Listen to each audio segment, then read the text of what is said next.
Selamat siang Ibu Herlina. Iya, selamat siang, Nak. Oke, terima kasih karena telah bersedia meluangkan waktunya untuk melakukan proses wawancara pada hari ini. Bagaimana suasana hati Ibu? Ya, alhamdulillah baik. Baik. Cuaca siang ini lumayan terik ya Bu ya? Iya. Baik. Perkenalkan, saya Siti Makfira Ramadhan R dari Fakultas Psikologi Universitas Negeri Makassar. Pada pertemuan ini saya akan melakukan wawancara klinis di mana ibu ini adalah orang terdekat dari saudari Ainun yang telah saya wawancarai sebelumnya.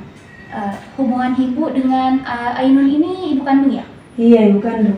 Oke, baik. Adapun tujuan saya melakukan wawancara ini Bu untuk menggali lebih dalam terkait bagaimana perkembangan dan permasalahan yang terjadi pada Ainun saat ini.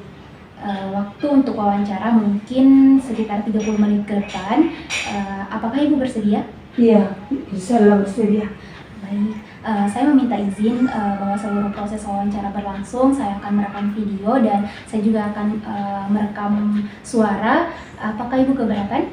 Tidak. Baik. Saya menjamin bahwa informasi yang diberikan ini akan terjamin kerahasiaannya. Apakah ada yang ingin ditanyakan sebelum kita memulai wawancara? Tidak. Baik, berarti sudah jelas ya? Iya. Baik.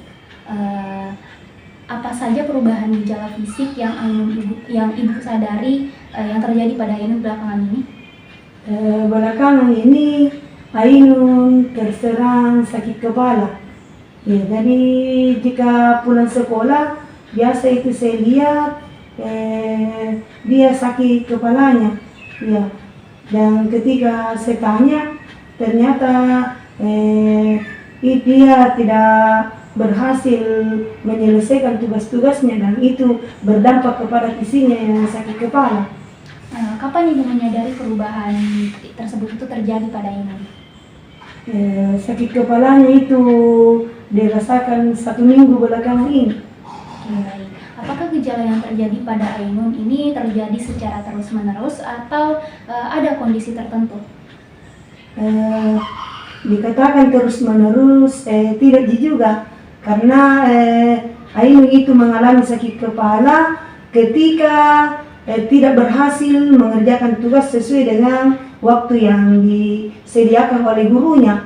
Jadi ketika baik itu tugas individu maupun tugas kelompoknya, karena saya perhatikan itu ketika dia mengerjakan tugas-tugas kelompok biasa itu temannya tidak mengerjakan tugasnya, jadi terpaksa Ainun kembali mengerjakan semuanya. Jadi dia tertekan di situ, banyak sekali yang dia harus kerjakan, tugas kelompok, tugas individu, dan semuanya itu memerlukan waktu yang banyak sebenarnya. Cuma dia mengerjakannya sendiri, jadi otomatis dia tertekan dan biasanya mengalami sakit kepala. Baik, apakah gejala yang terjadi saat ini itu pernah terjadi sebelumnya? Sebelumnya itu kadang terjadi, kadang tidak, tapi akhir-akhir ini sering sekali terjadi. Baik, apakah Ibu pernah menanyakan pada Ainun penyebab dari gejala yang dialami ini? Ya, ketika itu dia di dalam kamar, saya itu perhatikan dan pernah saya tanyakan kenapa bisa sakit kepalanya, karena dia itu pusing. Pusing karena tugasnya belum selesai, itu yang dikatakannya kepada saya. Ya, karena dia tidak berhasil menyelesaikan tugasnya. Dia sakit kepalanya karena apa yang diharapkan sesuai keinginannya, tujuannya tidak berhasil. Makanya dia memikirkannya banyak persoalan-persoalan yang dia pikirkan dan berujung pada sakit kepala. Baik, apakah selain gejala fisik, Ainun juga mengalami gejala psikologis belakangan ini? Iya, dia mengalami gejala psikologis belakangan ini. Dia itu selalu cemas, ya, memikirkan apakah masalahnya itu dalam hal ini tugasnya itu selesai atau tidak. Jadi selain dia mengerjakan itu tugasnya, dia juga itu psikologisnya dia biasa mengurung diri, menyendiri di kamarnya. Iya, itu yang saya lihat. Baik. Boleh diceritakan bagaimana keadaan yang Ainun tunjukkan jika sedang merasa cemas? Nah, itu tadi yang ketika saya perhatikan pada saat dia sudah mengatakan kepada saya dia tidak berhasil mengerjakan tugasnya, dia itu menutup diri, dia mengurung diri di dalam kamarnya sambil tetap mengerjakan tugasnya di depan laptopnya. Baik, di saat situasi seperti apa biasanya Ainun menjadi cemas? Jadi saat dia menjadi cemas, itu saja persoalannya ketika dia tidak berhasil menyelesaikan tugas-tugasnya, dan ketika dia memikirkan bahwa temannya tidak datang lagi mengerjakan tugas, ya itu yang membuatnya cemas. Apakah perasaan cemas ini pernah dialami Ainun sebelumnya? Sebelumnya itu perasaan cemasnya tidak seperti ini, ya. Akhir-akhir ini baru dia rasakan. Bagaimana gejala yang ditunjukkan Ainun sebelumnya jika dibandingkan dengan kondisi yang dirasakan seminggu belakangan ini? Kalau sebelumnya itu baik-baik saja, tapi belakangan ini yaitu dia dipenuhi kecemasan, sakit kepalanya, dia juga mengurung diri, dan juga yang sulit, maksudnya bukan sulit bicara, tapi dia membatasi diri untuk berbicara. Baik, bagaimana interaksi sosial Ainun belakangan ini? Ya, dia menutup diri dengan pergaulannya, dan dia hanya bergaul dengan orang-orang yang dia percayai, sahabat-sahabatnya dan keluarganya. Saya sendiri sebagai ibunya, itu saja dia membatasi diri.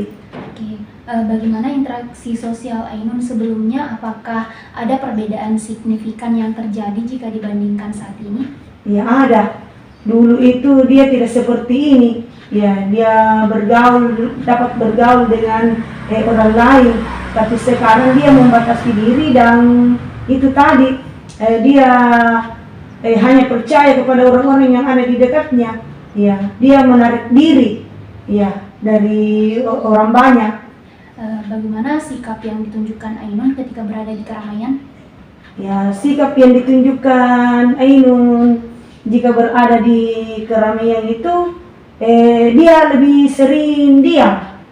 Ya, dia lebih sering diam dan tidak bergaul dengan orang-orang yang di dekatnya. Jadi ketika misalnya ada acara keluarga, saya membawa Ainun juga, Ainun itu lebih banyak diam, duduk di tempatnya, dan pokoknya dia tidak bergaul dengan yang lainnya. Baik, apakah Ainun pernah menceritakan bahwa dirinya ini mengalami perubahan di lingkungan pertemanannya? Iya, dia pernah bercerita kepada saya karena Ainun itu percaya kepada ibunya, dan seluruh atau masalah-masalah yang dia hadapi itu diceritakannya kepada saya. Ya. Baik, apakah ada situasi atau kejadian pada masa lalu yang mungkin membuat Ainun lebih membatasi diri? Iya, ada. Dulu itu kejadiannya sehingga Ainun seperti ini. Pernah itu suatu hari saya membawa Ainun ke acara keluarga bersama dengan anak-anakku yang lain. Jadi di situ Ainun saya bawa, dan ada itu tantenya di situ di acara keluarga menanyai Ainun tentang perihal rankingnya Ainun, bilang ranking berapa kok kau Ainun. Nah, di situ Ainun tetap bercerita tentang dirinya, dan ketika ia bercerita, ada juga itu sepupunya satu kelas dengan Ainun, dan itu sepupunya ranking 3. Sementara Ainun dengan santai pada saat itu menceritakan kepada tantenya bahwa dia ranking 6. Nah, di situ tantenya mengatakan kepada Ainun, kenapa kau ranking 6? Nah, ini sepupumu ini Aulia ranking 3. Padahal ini tingkat kecerdasanmu sama aja dengan Aulia, kenapa bisa ranking 6? Nah, di situ Ainun merasa perasaannya itu, karena ini privasinya Ainun, dia itu apa jawabannya Ainun kepada tantenya itu seperti Ainun merasa sia-sia untuk menjelaskan itu karena dia sakit itu, sakit perasaannya, dia tersinggung itu perasaannya di situ. Nah, mulai saat itu ketika saya bawa kepada keluarga, ia lebih memilih diam. Baik, apakah saat ini Ainun sedang bekerja? Tidak, karena yang dia kejar adalah nilai-nilai dan prestasi di sekolahnya. Baik, apa saja kesibukan yang dilakukan Ainun belakangan ini?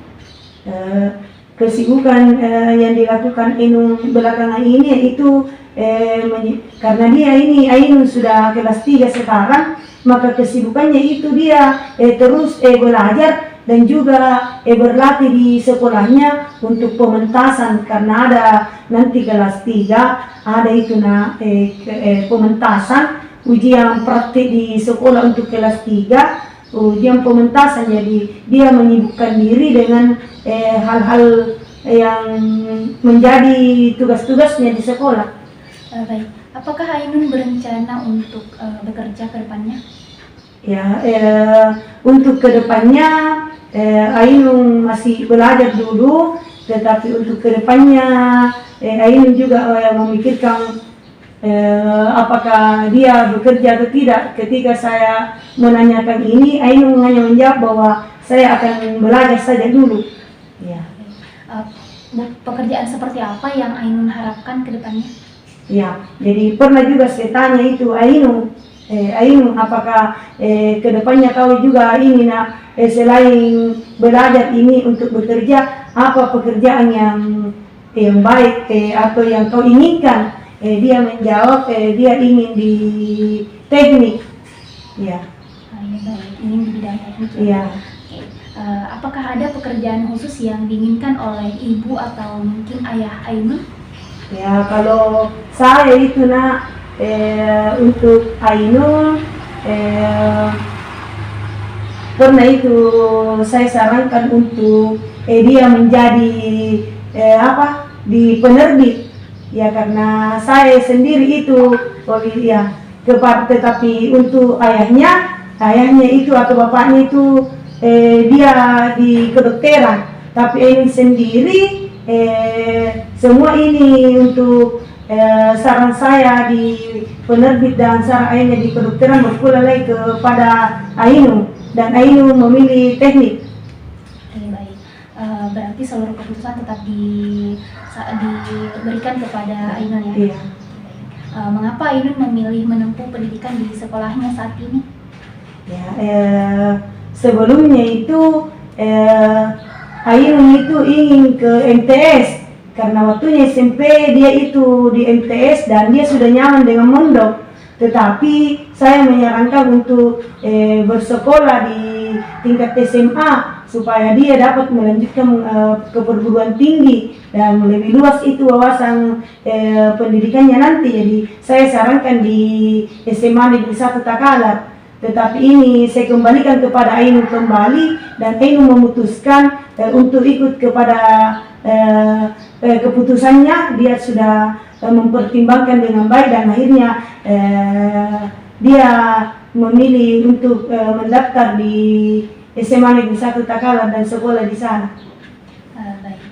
Apakah Ainun menjalani pendidikan atas dasar keinginan sendiri? Iya. Ainun memutuskan sendiri. Saran saya dulu dan memilih untuk di SMA Negeri 1 Takalar. Untuk pengerjaan tugas-tugas Ainun apakah dilakukan karena keinginan sendiri atau ada paksaan dari orang lain di sekitarnya? Saya rasa itu kalau saya perhatikan Ainun itu sadar sendiri karena dia orangnya itu rajin untuk belajar. Baik. Apakah ada tekanan yang Ainun rasakan untuk mencapai standar tertentu dalam pendidikan? Ya, itu tadi tekanannya, kalau dia itu tertekan karena dia selalu mau mengejar nilai-nilai yang baik. Ya, seperti itu. Seperti apa upaya yang Ibu lihat yang dilakukan oleh Ainun untuk mengurangi tekanan yang dirasakan? Ya, untuk mengurangi tekanan yang dirasakan itu, dia terus belajar, dan menyibukkan diri di organisasinya, di pementasannya dan tugas-tugas sekolahnya. Baik, apakah Ibu mengharuskan Ainun berprestasi? Iya, saya mengharuskan Ainun untuk berprestasi. Saya juga, tapi sebenarnya itu Ainun anaknya cukup berprestasi, saya lihat. Iya. Apakah ada paksaan untuk Ainun ini harus berprestasi, tidak boleh tidak? Tidak dia, nak. Jadi saya lihat juga, karena saya takutnya kalau saya paksakan Ainun tertekan kembali dan mengalami lagi sakit kepala. Jadi saya pulangkan kepada Ainun, tapi Ainun itu anaknya memang berprestasi. Apakah saat ini Ainun sudah menikah? Belum, dia Ainun sampai saat ini masih belajar di SMA Negeri 1 Takalar. Baik, mengapa saat ini Ainun hanya ingin fokus pada pendidikan saja? Karena Ainun dia itu fokus kepada pendidikannya karena dia ingin meraih cita-citanya. Ya, kemudian Ainun ingin berprestasi, jadi dia belajar terus menerus. Baik, apakah Ainun memiliki keinginan untuk menikah nantinya? Ya, tentu saja Ainun ingin menikah nantinya, tetapi setelah cita-citanya tercapai dan pendidikannya, karena dia setelah SMA ini ia ingin melanjutkan pendidikan ke jenjang yang lebih tinggi. Baik, pada usia berapa Ainun ingin melakukan pernikahan? Pernah saya tanyakan itu, dan Ainun mengatakan nanti setelah cita-citanya selesai atau selesai dari tingkat pendidikannya, misalnya masuk di universitas negeri, baru dia menikah, ya kira-kira umur 25 tahun. Apakah Ainun pernah bercerita bahwa terkait kriteria apa yang diinginkan ketika memilih pasangan? Jadi ketika saya menanya itu Ainun di sela-sela waktu mengerjakan tugasnya, dia itu ingin pasangannya itu, dia ingin merasa nyaman, yang dapat memberinya rasa nyaman dan mengerti keadaannya Ainun. Baik. Apakah Ainun memiliki ketertarikan dengan lawan jenis? Iya. Baik. Ya. Apakah Ainun pernah atau sedang menjalin hubungan dengan seorang pria?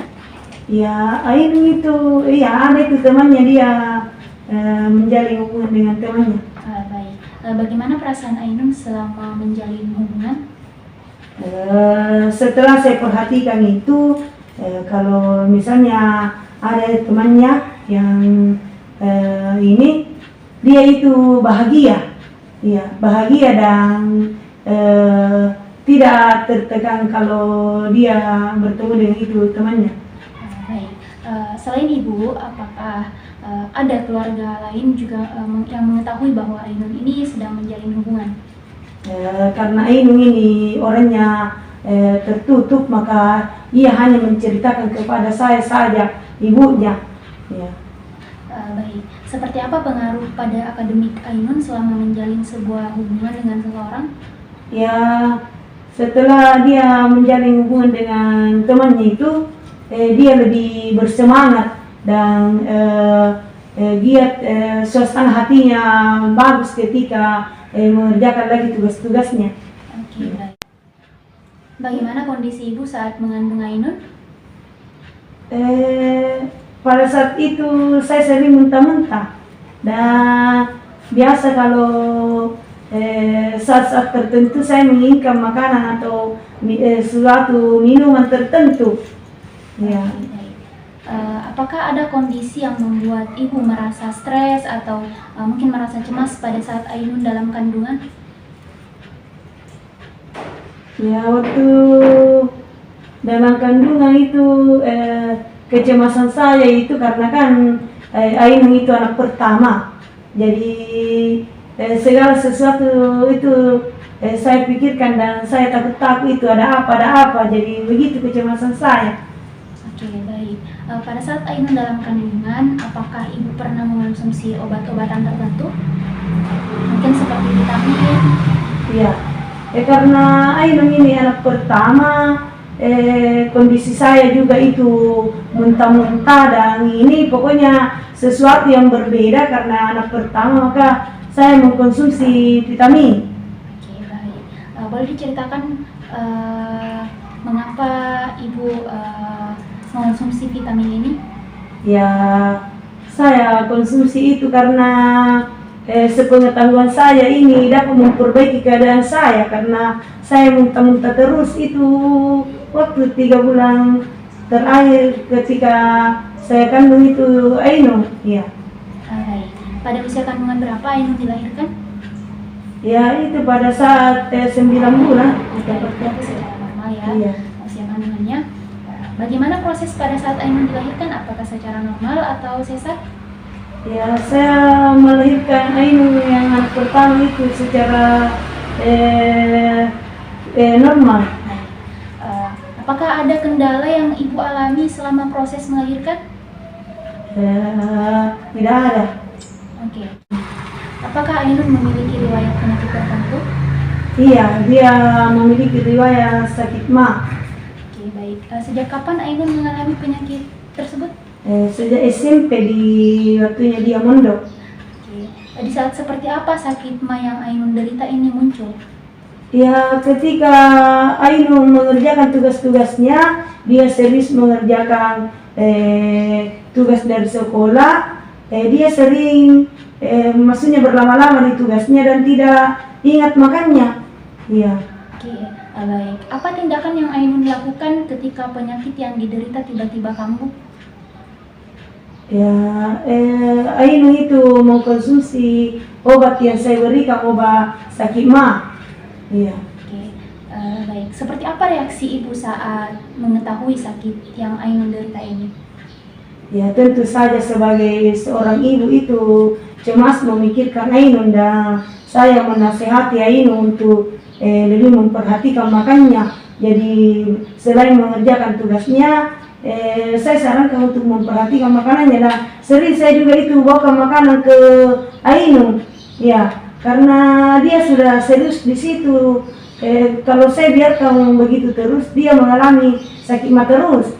Jadi saya bawakan makanan dan saya sering membuatkan bubur untuk Ainun. Oke, baik. Bagaimana pertumbuhan dan perkembangan fisik yang Ainun alami saat kecil hingga saat ini?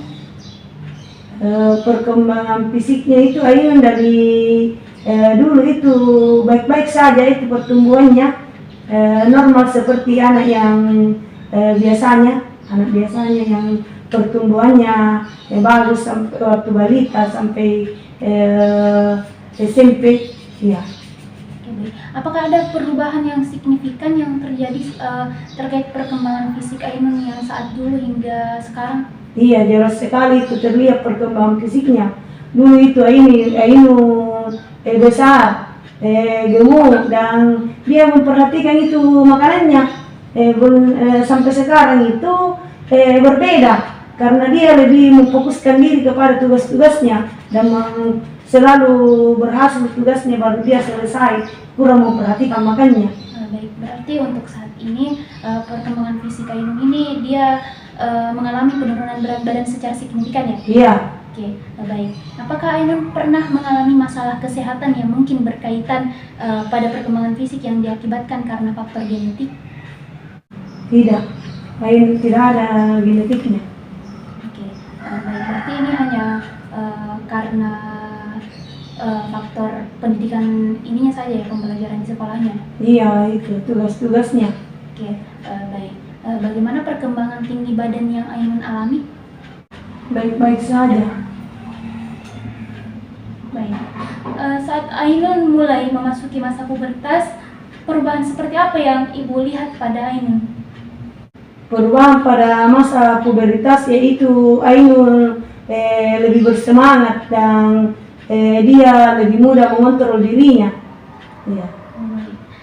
Apakah Ainun pernah merasa tidak puas terhadap kondisi fisik yang ia miliki saat ini? Kalau Ainun itu orangnya bersyukur, dia bersyukur atas keadaan dirinya dan juga kondisi fisiknya.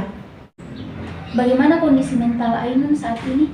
Ya, kondisinya itu penurunan semangat dan dia itu lebih mudah menyendiri dan beban pikirannya banyak sekali terhadap tugas-tugas yang belum sempat dikerjakan.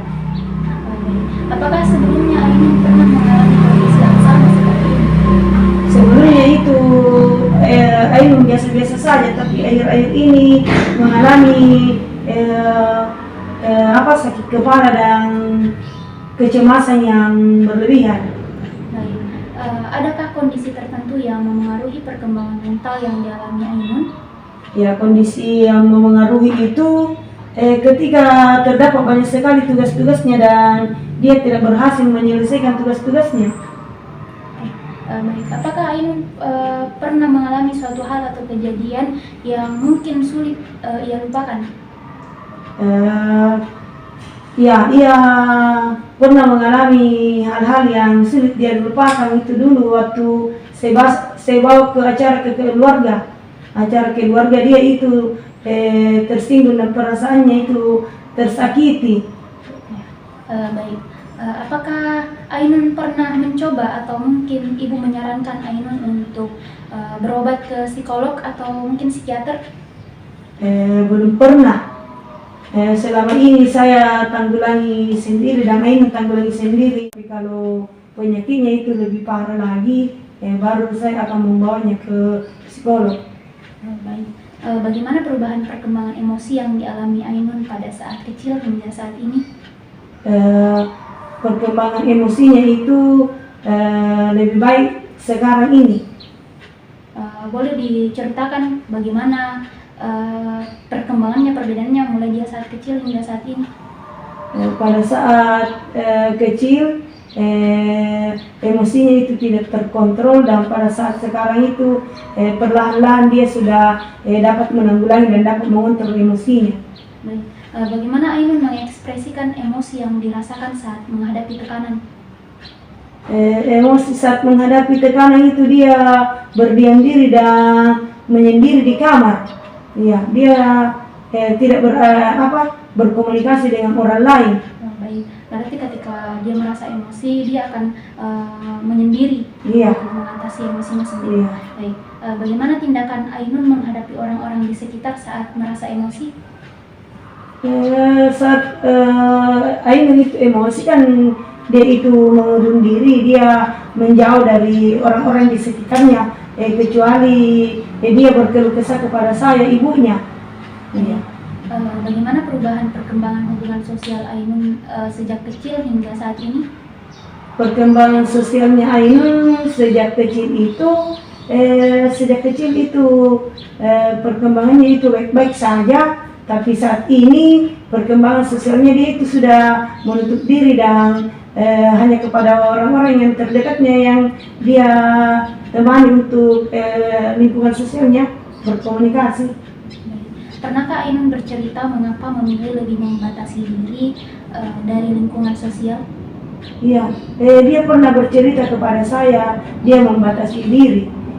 Kenapa dia bercerita itu? Karena waktunya itu peristiwanya dulu sering di lingkungan sosial itu dia tersakiti. Tapi dia tidak bertindak dan hanya untuk mengurung diri. Itu yang dia ceritakan kepada saya.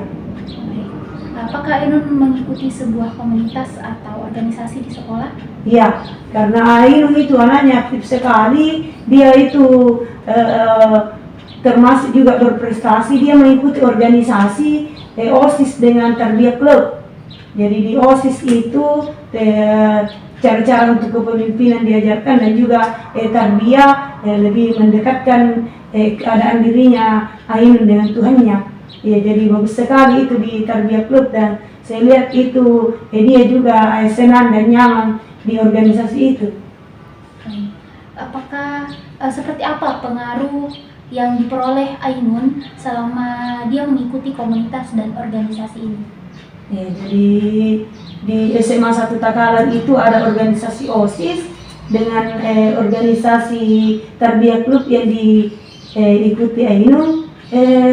Di situ perkembangannya itu dia lebih bersyukur kepada Allah terhadap keadaannya dan lebih tenang lagi walaupun dia masih menutup diri dengan orang lain. Ya, dia nyaman di situ, dia bahagia dan ikut dengan organisasi dengan semangat, maksudnya nyaman di situ, bahagia. Selain ibu, kepada siapa biasa Ainun juga menceritakan hal-hal yang dialami? Selain saya, tidak ada orang yang dia tempati untuk berkeluh kesah tentang hal-hal yang dialami, hanya saya sendiri. Apakah Ainun pernah menceritakan mengapa dia hanya memilih untuk bercerita kepada ibu, tidak pada orang-orang lain di sekitarnya? Ya, karena dia pernah menyampaikan kepada saya bahwa orang yang dia percaya itu hanya saya sendiri, ibunya, dalam hal bercerita tentang apa yang dia alami. Ya, seperti itu, karena dia tidak mau ini apa yang dia alami itu diketahui oleh orang lain, hanya kepada saya sendiri. Oke, baik. Mungkin karena waktunya sudah cukup sampai di sini dan proses wawancara juga telah melengkapi tujuan yang ingin dicapai. Saya mengucapkan terima kasih Bu karena telah menyampaikan informasi dan meluangkan waktu pada wawancara kali ini. Apakah ada pertanyaan yang belum saya ajukan atau mungkin ada informasi yang Ibu rasa masih perlu untuk disampaikan?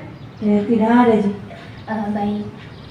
Apabila terdapat kesalahan kata, saya meminta maaf dan saya juga meminta izin apakah boleh saya menghubungi Ibu Herlina apabila masih terdapat informasi tambahan yang mungkin saya perlukan. Iya, boleh saja, Nak. Oke, baik Ibu, terima kasih. Saya akhiri. Assalamualaikum warahmatullahi wabarakatuh dan selamat siang. Waalaikumsalam warahmatullahi wabarakatuh.